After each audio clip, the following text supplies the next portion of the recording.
Okay, but this time, before we start our birthday sound brand, may I request everyone to remain stand for our opening prayer to the Let Us By. Monsignor Andy Valera. Sa ngalan ng Ama at ng Anak ng Espiritu Santo. Amen. Ama mapagmahal, pinagsasalamatan ka namin sa biyaya mo ng buhay. Patuloy mong gabayan si Sister kami at ang kanyang pamilya.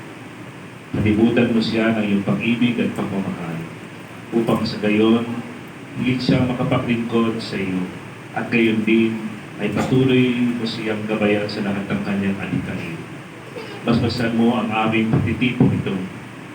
Ikaw ang nagsabi, kay gandang tingnan na ang magkakapatid ay nagmamahalan.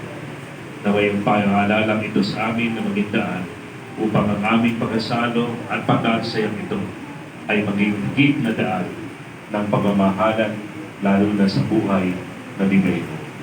Sa pamamagitan ni Jesucristo na aming Panginoon. Amen. Sa ngalan ng Ama, Anak, Espiritu Santo. Amen. Alright, and thank you so much. You may now be seated.